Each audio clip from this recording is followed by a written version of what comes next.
Shalom Elohim, haleluya, puji nama Tuhan. Semangat pagi Bapak Ibu Saudara yang dikasihi Tuhan kita, Yesus Kristus.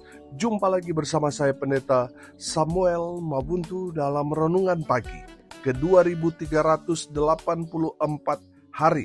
Renungan pagi ini mengudara. Puji Tuhan. Bapak Ibu Saudara yang dikasihi Tuhan, sebelum kita membaca, mendengarkan, dan merenungkan firman Tuhan hari ini, mari kita berdoa, minta pimpinan Roh Kudus. Kita berdoa. Bapa di surga, berbicaralah kepada kami semua. Pakai firman Tuhan ini untuk menegur kami, menasihati kami, meneguhkan iman percaya kami, dan memberkati kami semua. Di dalam nama Tuhan Yesus yang adalah firman Allah yang hidup, kami berdoa. Amin. Haleluya. Bapak Ibu Saudara yang dikasihi Tuhan, bersama dengan saya kita akan belajar Alkitab dari kitab Kejadian sampai kitab Wahyu. Mari buka Alkitab kita, Lukas pasal 2 ayat 41 sampai ayat 52. Di bawah perikop, Yesus pada umur 12 tahun dalam bait Allah. Demikian firman Tuhan. Tiap-tiap tahun orang tua Yesus pergi ke Yerusalem pada hari raya Paskah. Ketika Yesus telah berumur 12 tahun, pergilah mereka ke Yerusalem seperti yang lazim pada hari itu. Sehabis hari-hari perayaan itu, ketika mereka berjalan pulang, tinggallah Yesus di Yerusalem tanpa diketahui orang tuanya. Karena mereka menyangka bahwa ia ada di antara orang-orang seperjalanan mereka. Berjalanlah mereka sehari perjalanan jauhnya, lalu mencari dia di antara kaum keluarga dan kenalan mereka. Karena mereka tidak menemukan dia, kembalilah mereka ke Yerusalem sambil terus mencari dia.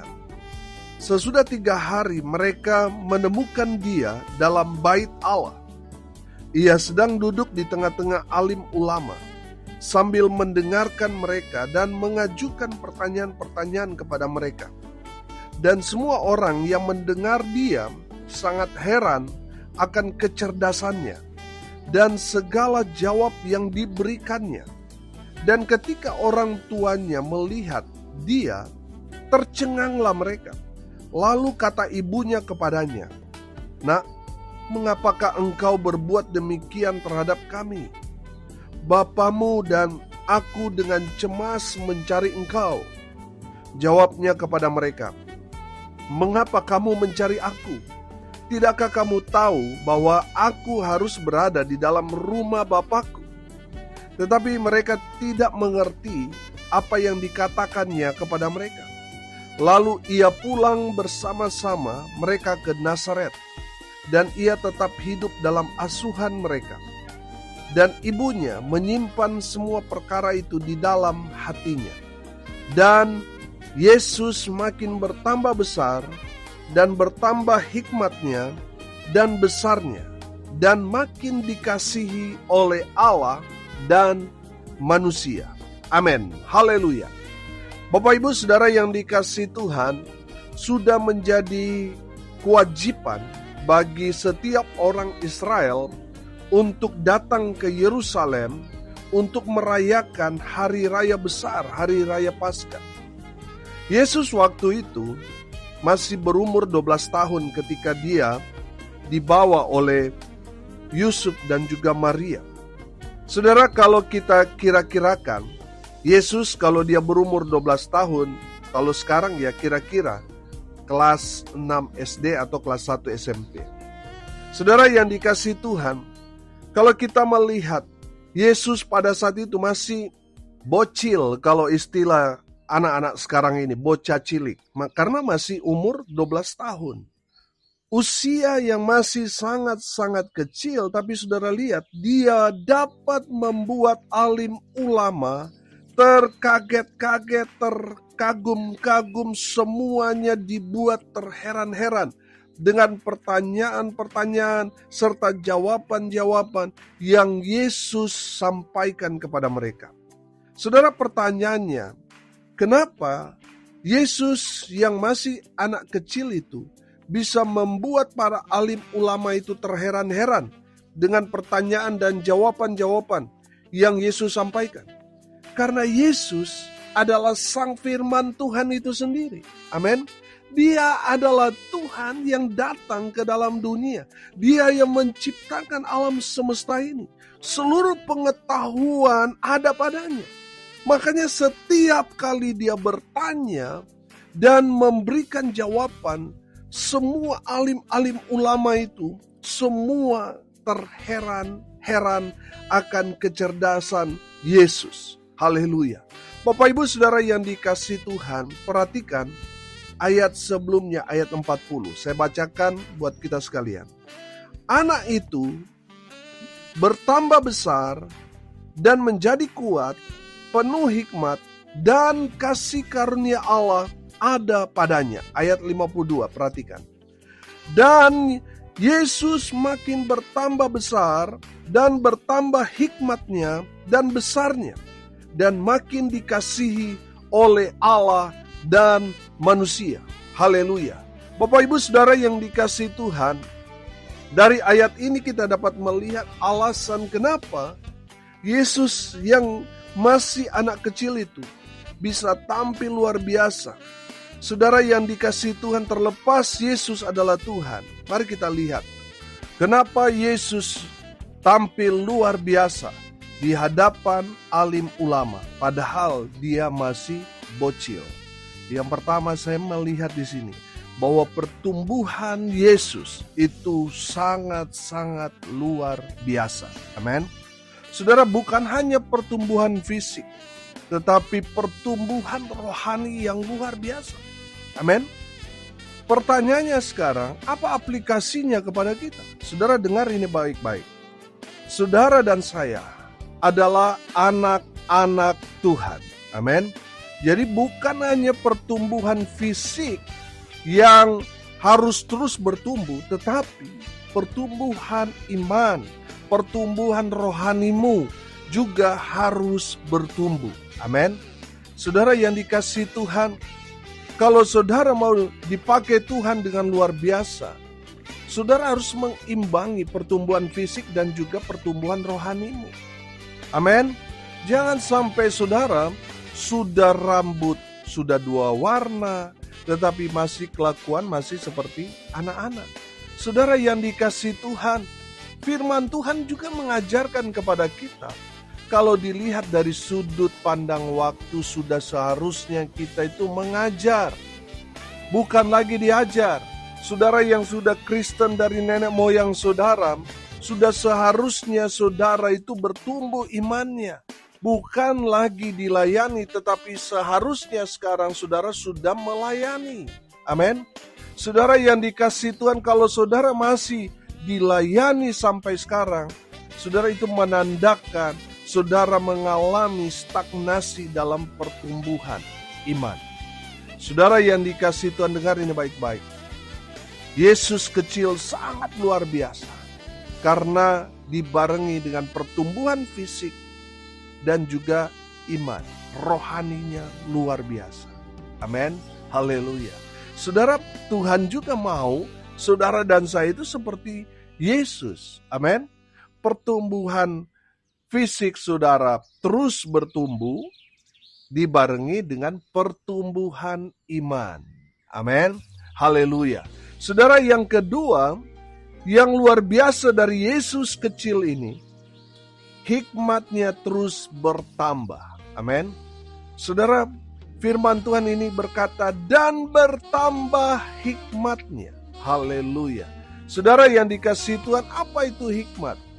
Saudara, kalau kita belajar apa itu hikmat, kita akan menemukan bahwa hikmat itu adalah kemampuan untuk memahami dan menerapkan pengetahuan tentang baik dan buruk, serta kemampuan untuk menilai orang, menilai barang, menilai kejadian dan situasi. Amin.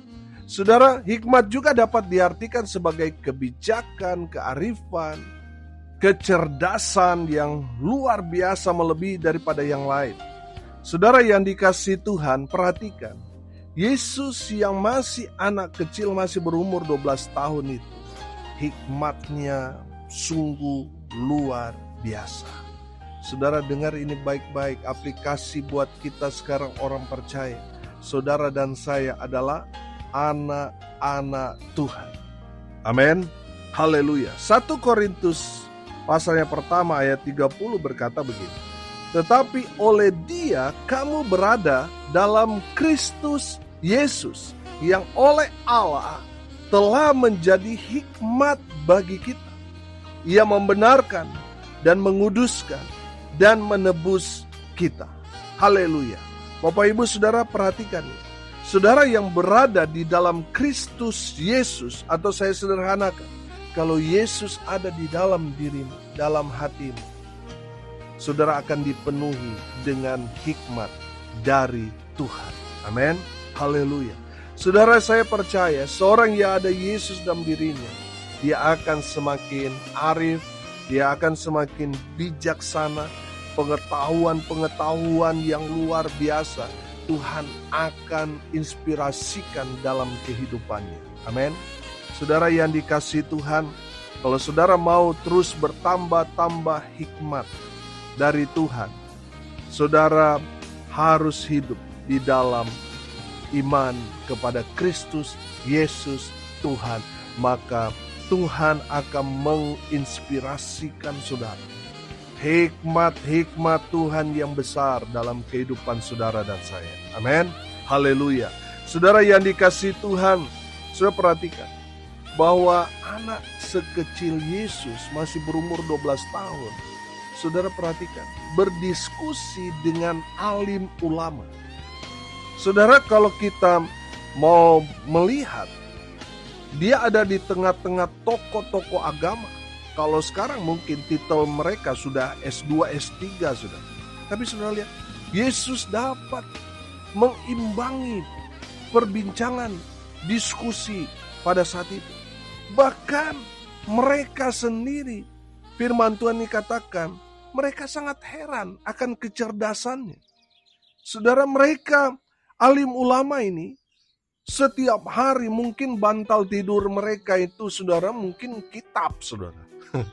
Mereka 24 jam ada di rumah Tuhan belajar hukum Taurat. Saudara, mereka tidak dapat menyaingi hikmat dari Yesus Kristus Tuhan. Haleluya. Bapak Ibu Saudara yang dikasihi Tuhan, saya percaya seseorang yang ada Yesus dalam dirinya, dia akan dipenuhi oleh hikmat dari Tuhan. Saudara, dengar ini baik-baik. Kecerdasan berbeda dengan hikmat. Kecerdasan, kepintaran saudara bisa dapat ketika saudara menempuh jalur pendidikan. Saudara, saya mau bilang, walaupun mungkin saudara S1, S2, S3, belum tentu saudara berhikmat. Hanya orang yang ada Yesus dalam dirinya, dia akan dipenuhi oleh hikmat Tuhan. Saudara pintar, saudara cerdas karena pendidikan saudara S2, S3. Tetapi belum tentu saudara berhikmat. Hikmat itu hanya dapat saudara peroleh ketika saudara hidup di dalam Yesus Kristus Tuhan. Maka Tuhan akan memberikan hikmat itu kepada orang-orang yang takut akan Tuhan. Haleluya. Saudara yang dikasihi Tuhan, sudah seharusnya kita anak-anak Tuhan juga bertambah-tambah hikmatnya. Yang ketiga, Yesus makin dikasihi Allah dan manusia. Amin. Saya menangkap di sini bahwa Tuhan Yesus menerapkan hukum kasih. Amin. Dia mengasihi Allah dan juga mengasihi sesama manusia. Amin. Saudara yang dikasihi Tuhan, tidak heran Yesus semakin hari semakin dikasihi Allah dan orang-orang di sekitarnya semakin cinta Yesus. Haleluya. Saudara, ada berapa banyak orang mau berusaha berupaya supaya dikasih Allah, tetapi hubungan dia dengan sesamanya tidak baik. Ini yang seringkali jadi masalah. Makanya selalu saya bilang, saudara, orang yang semakin mengasihi Tuhan, pasti orang-orang di sekitarnya merasakan kasih Tuhan di dalam kehidupannya. Amin. Firman Tuhan kan mengajarkan kepada kita, kasihilah Tuhan Allahmu dengan segenap hati, segenap jiwa, segenap akal budimu, dan apa?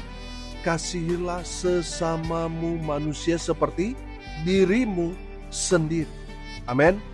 Jadi saudara, orang yang mengasihi Tuhan, pasti orang-orang di sekitarnya akan merasakan kasih Tuhan itu dalam kehidupan kita.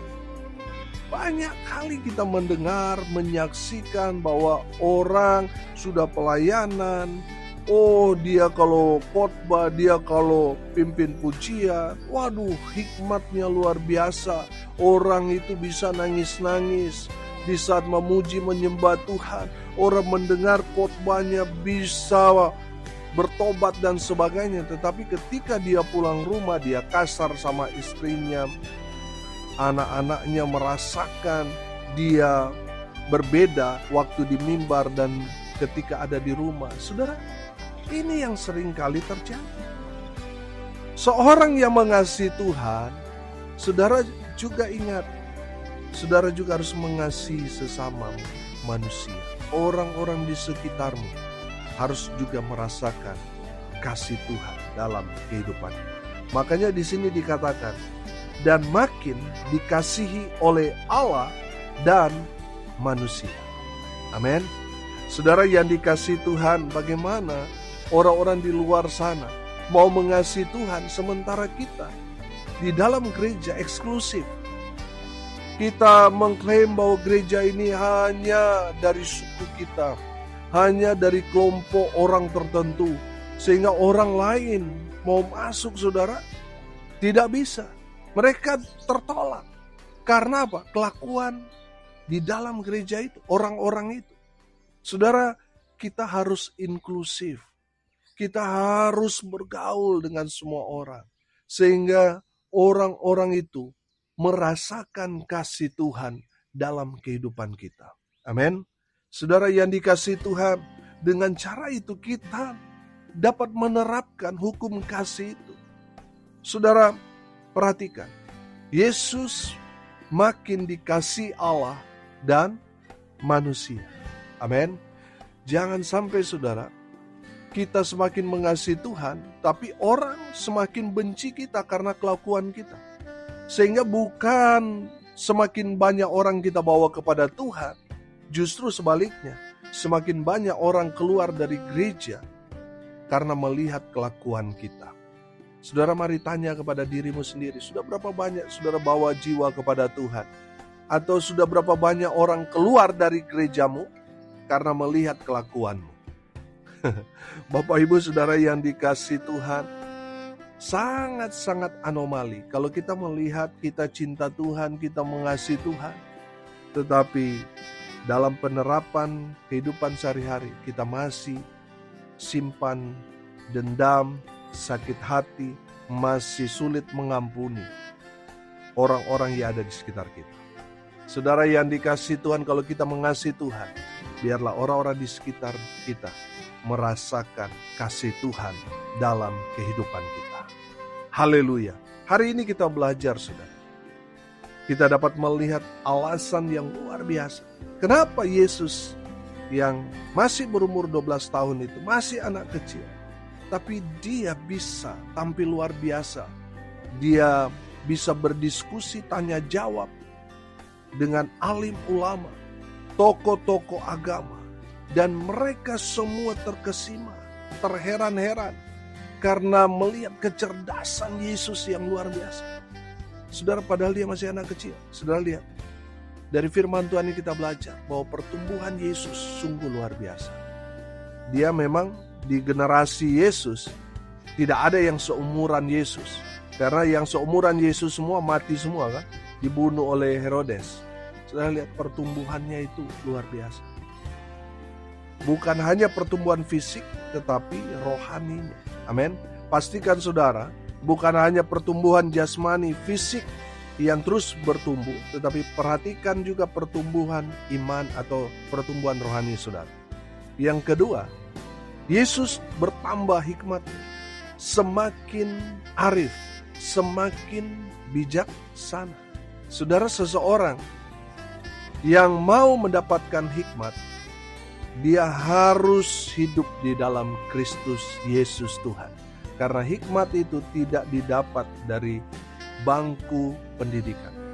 Hikmat itu diberikan Tuhan kepada orang-orang yang hidup di dalam Tuhan. Amin. Yang ketiga, Yesus makin dikasih Allah dan juga manusia.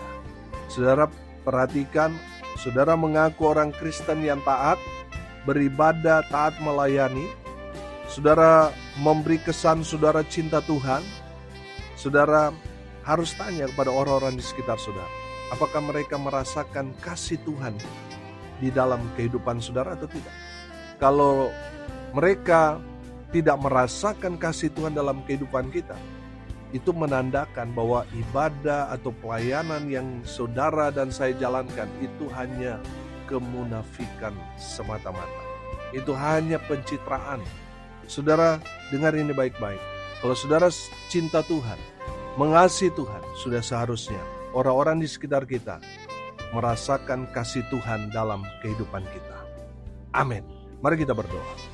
Terima kasih Bapa di surga, sudah berbicara kepada kami semua melalui kebenaran firman. Berkati semua pendengar dimanapun mereka berada. Tuhan memberkati hidup mereka, rumah tangga mereka diberkati, usaha, pekerjaan, pelayanan mereka dibuat beruntung, berhasil dalam segala hal. Mereka yang sakit Tuhan sembuhkan, mereka yang lemah Tuhan kuatkan, hibur mereka yang berduka. Hamba berdoa untuk mereka yang berulang tahun. Hari ini Tuhan memberkati dengan umur panjang, kesehatan, kekuatan dari Tuhan menyertai hidup mereka selalu. Terkhusus Bapak Pembina Infinity Ministry, Evangelis Yosua Gurnarto, Tuhan memberkati dia dengan umur panjang, kesehatan, kekuatan dari Tuhan, hikmat terus Tuhan tambah-tambahkan dalam kehidupannya. Sehingga Bapak Pembina semakin mengasihi Tuhan dan dikasihi oleh semua orang. Hamba berdoa di dalam nama Tuhan Yesus, juga bersyukur kami keluarga Pendeta Samuel Mawuntu Carita berulang tahun usia pernikahan kami yang ke-20 tahun. Tuhan terus memberkati rumah tangga kami, keluarga, pelayanan kami semakin dipakai Tuhan dengan luar biasa.